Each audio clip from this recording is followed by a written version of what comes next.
Welcome to sports live presented by cool. আপনাদের সঙ্গে আছি আমি রঞ্জন শান্ত।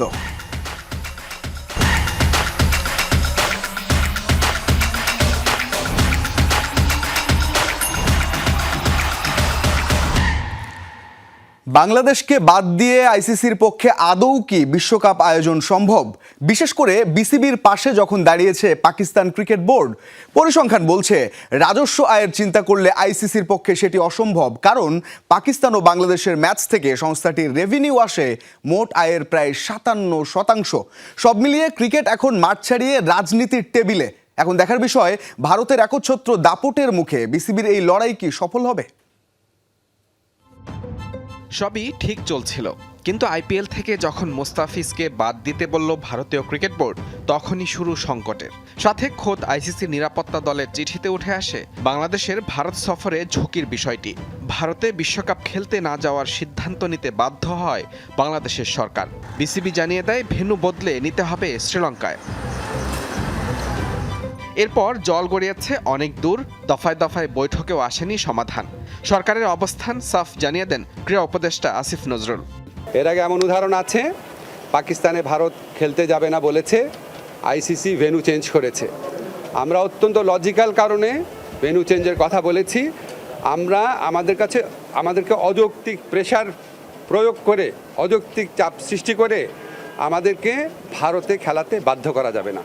সব মিলিয়ে 22 গজ নয়, দাবা বোর্ডের কঠিন চালে এখন বাংলাদেশের বিশ্বকাপ ভাগ্য, যেখানে অনেকটাই দর্শকের ভূমিকায় বিসিবি কিংবা বিসিসিআই। অভিভাবক সংস্থা হিসেবে আইসিসিও আছে দিশেহারা অবস্থায়। ক্রিকেট ছাপিয়ে লড়াইটা চলে গেছে রাজনীতির মঞ্চে। যে খেলা শুরুটা হয়েছিল মোস্তাফিজকে দিয়েই, বিস্ময়কর হলেও সত্য, সেই সিদ্ধান্ত জানা ছিল না বিসিসিআইয়ের অনেক কর্তারই। এই টালমাটাল পরিস্থিতিতে নতুন সমীকরণ নিয়ে হাজির পাকিস্তান ক্রিকেট বোর্ড। বিসিবির দাবিকে সমর্থন জানিয়ে পিসিবিও এখন বিশ্বকাপ নিয়ে নতুন করে ভাবছে। পাকিস্তান সরকারের পক্ষ থেকেও রয়েছে এমন সংকেত, যা দেশটির গণমাধ্যমেও বেশ গুরুত্বের সাথে প্রচার হচ্ছে। কিন্তু আইসিসিতে তো ভারতীয়দের দাপট, চেয়ারম্যান সহ শীর্ষ 9 পদ তাদের দখলে। তাহলে সেখানে কতটা ধোপে টিকবে বাংলাদেশ ও পাকিস্তানের দাবি? যে প্রশ্নের উত্তর মিলবে আইসিসির রেভিনিউয়ের দিকে তাকালে।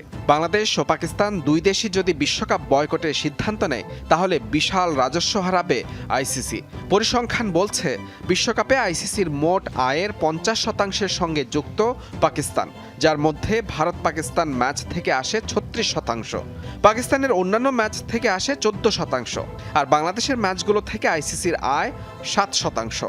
অর্থাৎ পাকিস্তান ও বাংলাদেশের ম্যাচ থেকে মোট আয় প্রায় 57%। এই হিসেবে সবচেয়ে বড় প্রশ্ন, আদৌ কি পাকিস্তান বাংলাদেশকে সমর্থন জানিয়ে বিশ্বকাপ বয়কটের সিদ্ধান্ত নেবে, নাকি ক্রিকেট রাজনীতির নিঃসঙ্গ শেরপা হবে বিসিবি ও বাংলাদেশ? মুজরাবেন তারেক, যমুনা স্পোর্টস। হিসেব নিকেশ তো স্বাভাবিকভাবে অনেক জটিল, তবে এই প্রতিবেদনের শুরু বা লিঙ্কে যে কথাটা বলছিলাম, কি আছে বাংলাদেশের ভাগ্যে, এই প্রশ্নটাই ভাবাচ্ছে। কারণ 7 ফেব্রুয়ারি থেকে টুর্নামেন্ট শুরু হওয়ার কথা, আজকে 20 জানুয়ারি, 15 দিন সময় আছে। এর মধ্যে আসলে সব কিছুই হতে হবে। সুতরাং 1-2 দিনের মধ্যে সিদ্ধান্ত হয়তো আসতে পারে বাংলাদেশ এবং বিশ্বকাপ প্রসঙ্গে। তবে ক্রিকেট স্কটল্যান্ডের একটা স্টেটমেন্ট আছে, 2026 টি-20 বিশ্বকাপে বাংলাদেশের স্থলাভিষিক্ত হওয়ার বিষয়ে আইসিসির সাথে কোনো আলোচনা হয়নি, এমন সংবাদ প্রকাশ করেছে বিবিসি। ভারতীয় একাধিক গণমাধ্যম গত 2 দিন থেকে রিপোর্ট করছে, বাংলাদেশ ভারতে খেলতে না গেলে বিশ্বকাপে টাইগারদের বিকল্প হিসেবে স্কটল্যান্ডকে প্রস্তুত রেখেছে আইসিসি। তবে বিবিসি স্পোর্টকে ক্রিকেট স্কটল্যান্ড নিশ্চিত করেছে, আইসিসির সাথে বিশ্বকাপে অংশগ্রহণ ইস্যুতে কোনো যোগাযোগ হয়নি। টি-20 বিশ্বকাপে বাংলাদেশের জায়গা নেওয়ার বিষয়টি সত্য নয় বলা হয়েছে ওই প্রতিবেদনে। সাম্প্রতিক সময়ে ক্যাম্প শুরু করেছে স্কটল্যান্ড, তবে দেশটি বলছে এই প্রস্তুতি নামিবিয়া ও ওমানের বিপক্ষে ত্রিদেশীয় ওয়ানডে সিরিজের জন্য।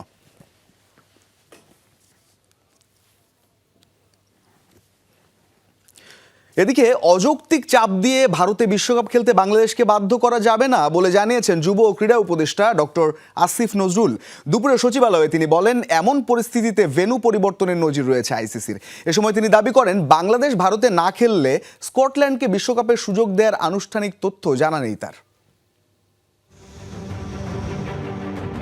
আগামী 7 ফেব্রুয়ারি ভারত ও শ্রীলঙ্কায় শুরু হতে যাচ্ছে টি-20 বিশ্বকাপের এবারের আসর। আর এই বিশ্বকাপে বাংলাদেশের গ্রুপ পর্বের সব খেলাই ভারতে।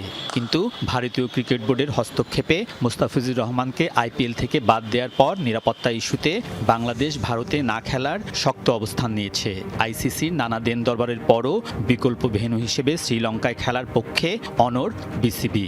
আন্তর্জাতিক গণমাধ্যমের রিপোর্ট অনুযায়ী আইসিসিও কঠোর অবস্থানে দিচ্ছে নানা চাপ। তবে কোনো চাপের কাছে বাংলাদেশ মাথা নত করবে না বলে জানিয়েছেন যুব ও ক্রীড়া উপদেষ্টা আসিফ নজরুল। এর আগে এমন উদাহরণ আছে, পাকিস্তানে ভারত খেলতে যাবে না বলেছে, আইসিসি ভেন্যু চেঞ্জ করেছে। আমরা অত্যন্ত লজিক্যাল কারণে ভেন্যু চেঞ্জের কথা বলেছি।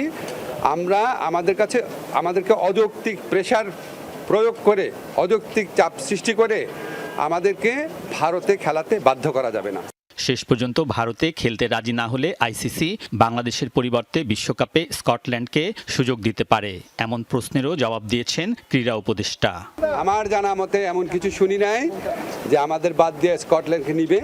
আন্তর্জাতিক গণমাধ্যমের তথ্য অনুযায়ী সিদ্ধান্ত জানাতে 21 জানুয়ারি পর্যন্ত বাংলাদেশকে সময়সীমা বেঁধে দিয়েছে আইসিসি, যদিও এমন কোনো ডেডলাইন জানে না বিসিবি। আলমগীর স্বপন, যমুনা নিউজ, ঢাকা। টি-20 বিশ্বকাপ খেলা নিয়ে অনিশ্চয়তায় আছেন অধিনায়ক লিটন দাসও। তার মতো দোলাচলে আছে দলের বাকি 14 ক্রিকেটারও। বলছেন এ নিয়ে বিসিবি কোনো কথা বলেনি ক্রিকেটারদের সাথে। ভারতে খেলতে না যাওয়া নিয়ে বোর্ডের সিদ্ধান্তে একমত কিনা এমন প্রশ্নে লিটন বলছেন নো কমেন্টস। জানি না, এটা কোনো অ্যান্সার নেই। এখন থেকে ওয়ার্ল্ড কাপ এখন অনেক দিন বাকি। ওয়ার্ল্ড কাপ যাবো কিনা আদৌ এটা নিয়েও আমরা শিওর না। সো টি-20 জন্য এটা আইডিয়াল উইকেট না, আমি এটুকু বলতে পারি।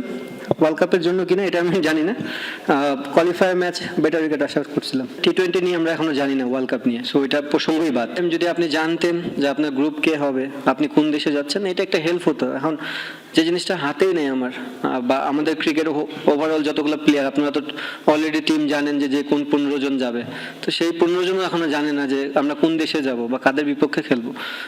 আমার জায়গা থেকে আমি যেমন আনসার্টেন, সবাই আনসার্টেন। আমার মনে হয় পুরো বাংলাদেশই আনসার্টেন এই মুহূর্তে।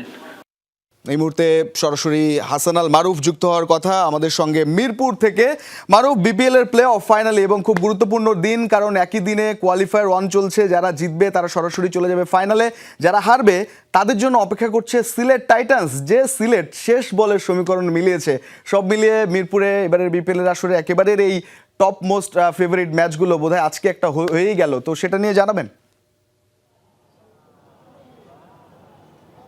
আর রঞ্জন, অবশ্যই দর্শকদের মাঝেও সেই উন্মাদনা উচ্ছ্বাসটা দেখেছি, বিশেষ করে সিলেট সমর্থকদের মাঝে। যেভাবে শেষ বলে নিধাস ট্রফির কথা মনে করিয়ে দেয়। নিধাস ট্রফির সেই ফাইনাল যেখানে দীনেশ কার্তিক বাংলাদেশকে হারিয়ে আসলে বাংলাদেশের সেই স্বপ্নভঙ্গ হয়েছিল সেই ছক্কায়। সেই ছক্কার পুনরাবৃত্তি যেন আজকে আমরা দেখলাম ক্রিস ওকসের ব্যাটে। 1 বলে 6 রান, রুদ্ধশ্বাস একটা লড়াই। বিপিএলের এবারের বিপিএল তো বটেই, গেল কয়েক আসরের মধ্যে অন্যতম সেরা একটা ম্যাচ, সেরা একটা ফিনিশিং।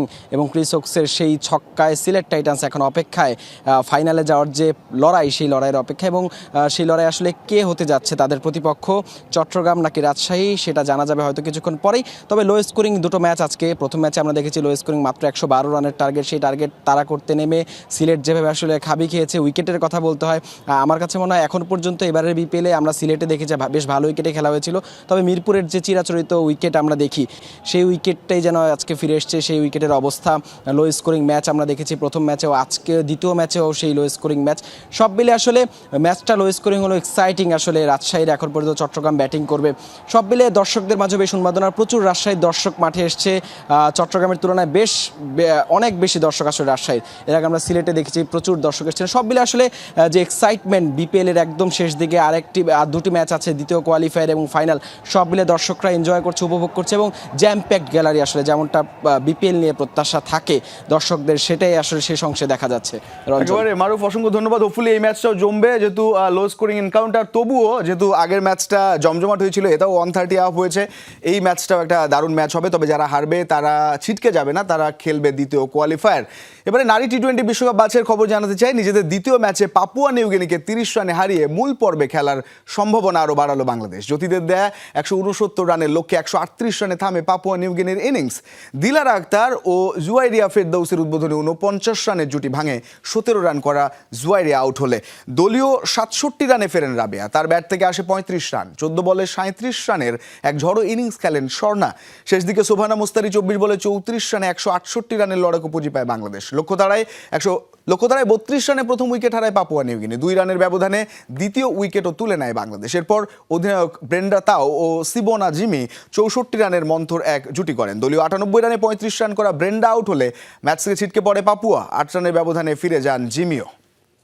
দর্শক, রাজধানীর ওয়েস্টিনে জমে উঠেছে যমুনা গ্রুপ প্রেজেন্টস DHK 002 আন্তর্জাতিক মুয়ে থাই টুর্নামেন্ট। 3 দেশের 24 জন ফাইটার অংশগ্রহণ করছে। স্বাগতিক বাংলাদেশ, কিরগিজস্তান ও থাইল্যান্ডের বক্সাররা বেল্টের জন্য লড়ছেন সেখানে আছেন সহকর্মী মেহেদি নাইম, সরাসরি যুক্ত হচ্ছেন তিনি। নাইম, ডাবল হর্স নকআউটস আন্তর্জাতিক বক্সিং কাউন্সিলের মুয়ে থাই টুর্নামেন্ট এর আগেও আপনি কভার করেছেন। একটা জমজমাট নতুন জোয়ার আসছে এই খেলার মাধ্যমে বাংলাদেশে, এবং একটা রঙিন উৎসবের মতো এটা হয় এবং লম্বা সময় ধরে লড়াইটা চলে। আজকের আয়োজন কেমন দেখছেন? সব মিলিয়ে সেখানে কি উৎসব মুখর পরিবেশ কিনা জানাবেন।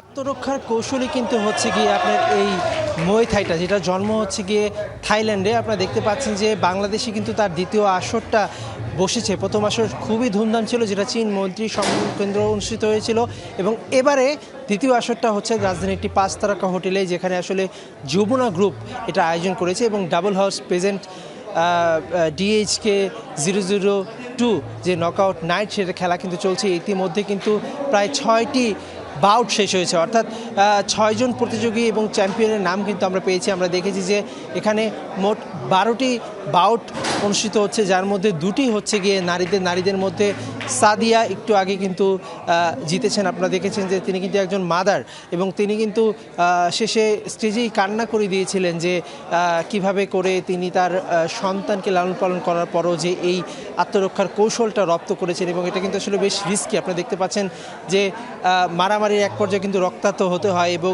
যেহেতু এখানে হাত দিয়ে আঘাত করতে পারে, পা দিয়ে আঘাত করতে পারে, এবং তাতে কিন্তু অনেক সময় অনেক বড় ধরনের ঝুঁকির মধ্যে অ্যাথলেটটা পড়ে, যেটা আসলে আত্মরক্ষারই একটা অংশ। সেই কারণে এত ঝুঁকি জেনেও কিন্তু আসলে বাংলাদেশে খেলাটা কিন্তু দিন দিন জনপ্রিয় হচ্ছে। আপনি জানেন যে এই যে মুয়ে থাই, এইটার যে সর্বোচ্চ সংস্থা সেটা কিন্তু WBC।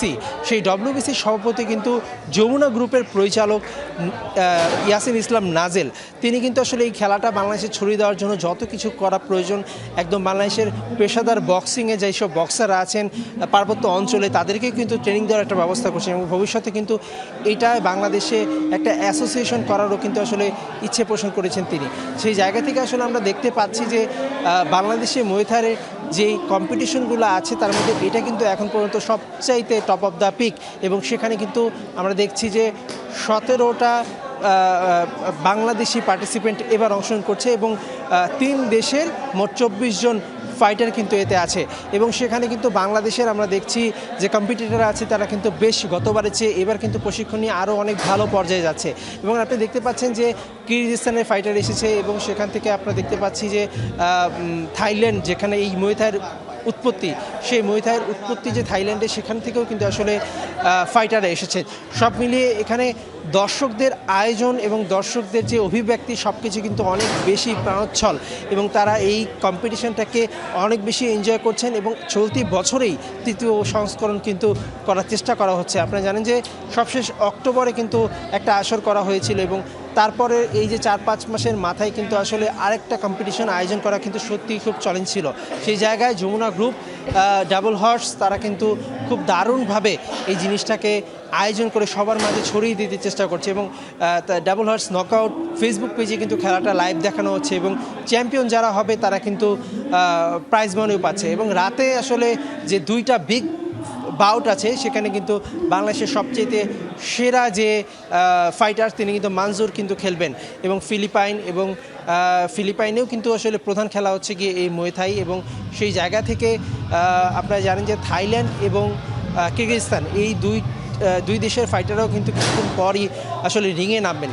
সব মিলিয়ে এবারের আয়োজনটা গতবারের চেয়ে মোট কথা বেশ ভালোভাবেই সাড়া ফেলেছে, এবং আগামীতে এই যে মুয়ে থাই কম্পিটিশনটা সেটা কিন্তু আরও ছড়িয়ে দেওয়ার জন্য বাংলাদেশে অ্যাসোসিয়েশন খোলা, কিংবা এটাকে গ্রাম অঞ্চলে ছড়িয়ে দেওয়া আত্মরক্ষার কৌশল হিসাবে, সেই জায়গা থেকে কিন্তু অনেকটাই সফল যমুনা গ্রুপ এবং ডাবল হর্স।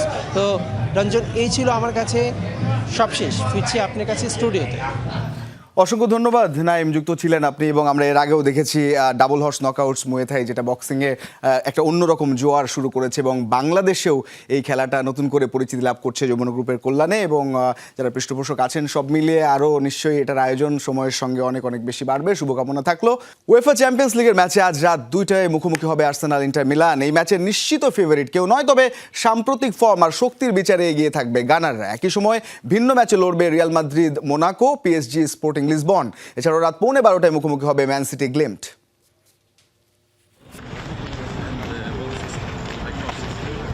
চ্যাম্পিয়ন্স লিগের সপ্তম রাউন্ডের খেলা শুরু হচ্ছে আজ। রাতের সবচেয়ে আকর্ষণীয় ম্যাচ আর্সেনাল ও ইন্টার মিলানের মহরণ।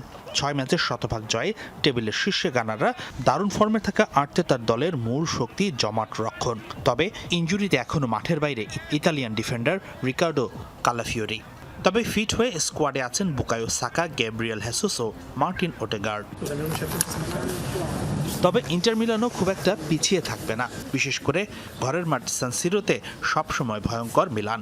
রক্ষণ সামলে কাউন্টার অ্যাটাক নির্ভর ফুটবল খেলে ইতালির ক্লাবটি। দুই স্ট্রাইকার লাউথারো মার্টিনেস ও মার্কাস থুরাম যেখানে হতে পারেন ইন্টারের ত্রাতা। তবে ইনজুরিতে হাকান চ্যানালুলু ও ডামফ্রিসের সার্ভিস পাবে না দলটি। আর্সেনালের সাথে অতীতের 4 মোকাবেলায় 2টি জয় আছে ইন্টারের। 6 ম্যাচে 4 জয় আর 2 হারে 12 পয়েন্ট নিয়ে টেবিলের 7 নম্বরে থাকা রিয়াল মাদ্রিদ রাতে মাঠে নামছে। তাদের প্রতিপক্ষ ফ্রান্সের ক্লাব এএস মোনাকো। শক্তির বিচারে ফেভারিট হিসেবে মাঠে নামবে লস ব্ল্যাঙ্কোসরা। তবে রিয়ালের সাম্প্রতিক ফর্ম মোটেও অনুকূলে নয়।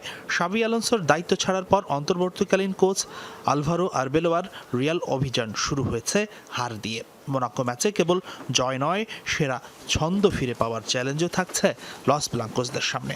ইনজুরির কারণে এই ম্যাচে ট্রেন্ট আর্নল্ড, এদের মিলিতাও, ফার্লান মেন্ডির সার্ভিস পাবে না রিয়াল। কার জটিলতায় খেলতে পারবেন না আলভারো ক্যারেরাস। সেই সাথে জাতীয় দলের ব্যস্ততায় ব্রাহিম দিয়াজের সার্ভিসও পাবে না রিয়াল। রাতে মাঠে নামবে চ্যাম্পিয়ন্স লিগের রাজা পিএসজি। পর্তুগিজ ক্লাব স্পোর্টিং সিপির বিপক্ষে হট ফেভারিট হিসেবে মাঠে নামবে বর্তমান চ্যাম্পিয়নরা। 6 ম্যাচে 13 পয়েন্ট নিয়ে টেবিলের 3 নম্বরে আছে লুইস এনরিকের দল। এই ম্যাচে অবশ্য 2 ডিফেন্ডার আশরাফ হাকিমি ও লুকাস হার্নান্দেজকে মিস করবে পিএসজি। হাসিনুর রহমান, যমুনা স্পোর্টস। দর্শক, মিরপুরে তো চলছে কোয়ালিফায়ার 1, যেখানে রাজশাহী আর চট্টগ্রাম লড়ছে। চট্টগ্রাম নিয়ে অনেক কথা ছিল বিপিএল এর শুরু থেকে, তেমন দল গঠন হয়নি, কমিটির টিম অনেক কথা। তবে সেই চট্টগ্রাম তারা প্রথম ফাইনালিস্ট হতেই পারেন এবারের আসরে, কারণ 134 রানের লক্ষ্যমাত্রা পেয়েছে তারা। 24 তাদের সংগ্রহ বিনা উইকেটে। মোহাম্মদ নাইম এবং মির্জা বেইক তারা বেশ ভালো খেলছেন। একটা ফাইটিং ম্যাচ হবে মিরপুরে, সেটাই প্রত্যাশা। আর এই ছিল আজকের স্পোর্টস লাইভে। এতক্ষণ সঙ্গে থাকার জন্য ধন্যবাদ সবাইকে।